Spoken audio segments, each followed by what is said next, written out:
was said this morning that incarnation is about how God comes to us and speaks to us. This is a story about how God came to me, but I missed it.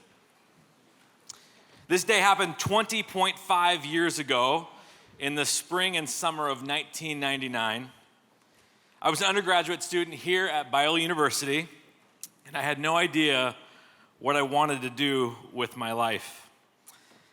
This dynamic of not knowing what I wanted to do with my life had trickled down to my plans for summer.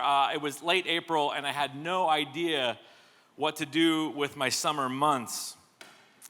And I was coming out of a year where I had had a really emotionally tumultuous time as an RA.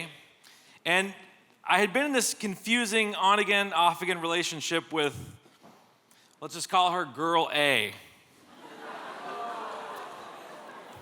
We got to keep it straight, right?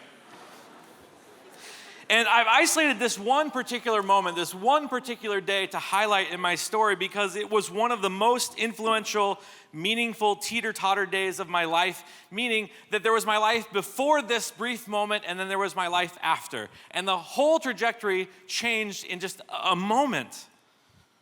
But it didn't feel like that. And if I was honest, in the moment, I just missed it. On this day, I was walking westward in the corridor between Rose and Sutherland Hall. And when a good friend called me over to introduce me to a person she was talking to, I recognized her as the friend who had worked for the past 2 summers at Forest Home. Forest Home, if you don't know, is a local Christian camp. And she was talking to the high school director, and she wanted to introduce me to the guy who runs the high school camp at Forest Home. Right there. That was it. That chance throwaway, mostly awkward, half conversation, that was one of the most significant moments in my life. It just took me a really long time to figure out why. After that moment had passed, my friend let me know that she had suggested me for a job at Forest Home. And I was like, awesome, I want to get into ministry. But then she let me know, no, it's too late, the ministry jobs are gone. I suggested you to be the maintenance man. Now, honestly, this wasn't what I had imagined for myself. There's nothing wrong in theory with being a maintenance man. And I'm really grateful to this day for that experience because if there's a sense that I know how to fix anything in my house, it's because of the guys who took me under their wing and showed me how to do that stuff, those 13 weeks of camp. But I really saw myself in what I would have considered back then more of an overt ministry role. At the time, I wasn't super excited, and it was plan B. But for my parents, I was just grateful to be able to say I had a plan at all.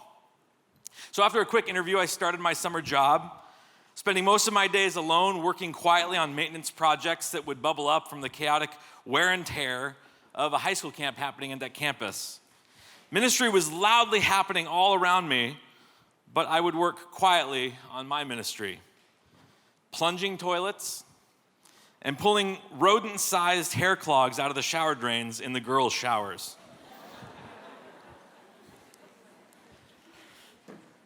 It was a summer spent feeling like everybody around me was better suited for the job that they were in. The only consolation was that my job ended at 3 o'clock every day, which meant I had the entire evening all to myself, and this is when I started to notice, let's call her Girl B. She was the person who had been hired to do worship at the camp that summer. She had an incredible voice, she laughed at my jokes, and she wasn't opposed to the idea of me playing bass as a part of her worship band. And so not only was it cool to get to know her, but it was cool to have the chance to do something that I considered when I was about 21 years old, okay, that's ministry, right? And so I did that, and I would spend my days working on maintenance, and then at night I was this band member for this worship team. But listen, remember, that was Girl B. There was still Girl A back home at Biola. When we parted in May, we said we would check in, just bear with me. We said we would check in at the end of the summer just to see if there was still something between us that we wanted to explore. And when I talked on the phone with her in early August from Forest Home, we mentioned all the normal pleasantries. We talked and reconnected and everything. She asked what I had spent my time doing. And I'm sure I most likely mentioned the toilets and the shower drains, but I was positive to mention that I was leading worship up at the camp. I was playing bass in the band. I wasn't leading worship, but that's what I told her. In hindsight, I probably skimmed over a few of the actual details as I was updating Girl A about my summer, but I didn't know if we had a future together But I knew that it sounded cooler to say that I was ministering with a guitar, not with a plunger. And so I went headlong into this. To my credit, I was now interested in girl B, who was leading worship, and I was unsure how girl A would feel about that. So, in other words, the details might have been squishy. I'll go ahead and admit that. But what is clear to me now, though, all these years later, is that she did not hear me say that I was plunging toilets.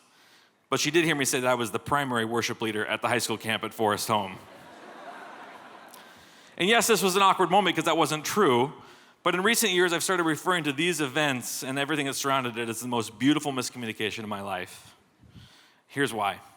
Her father worked here at Biola, and he was like a church relations liaison who managed a large network of local church pastors.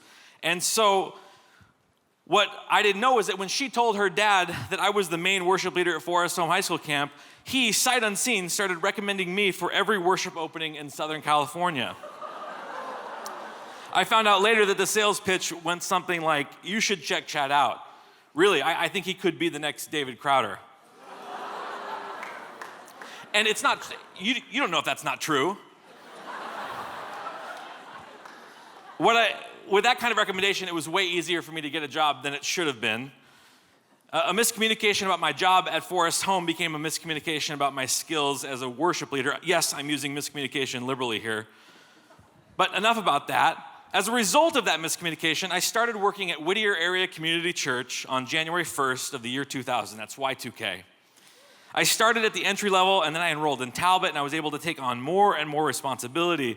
Junior high, high school, and I spent most of my time there as overseeing the college ministry, coaching, mentoring, preaching, teaching. I worked at that church for 12 years when I accepted my role here at Biola as the director of spiritual formation in 2012. And I got this job here because I had landed a job 12 years ago and gotten vital experience that I gained at a church that had hired me on the false premise that I was the next David Crowder. But this beautiful miscommunication hadn't just produced for me a job, it landed me everything in my life that I now hold dear. 6 months into that time, I met, let's call her girl C. And we've been happily married for 18 years now.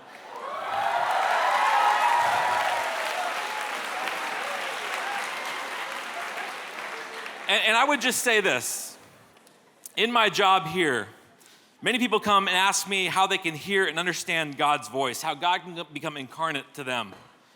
And I always end up telling them some version of this crazy story, and I finish with, so yeah, I have no idea. But I know that it has more to do with God than it does with you. My wife, my children, my home, my career, my church, all of these were blessings that God had prepared for me without my knowing. All without being prepared. God used it all, including my beautiful, beautiful miscommunication that day in between Sutherland Hall and Rose.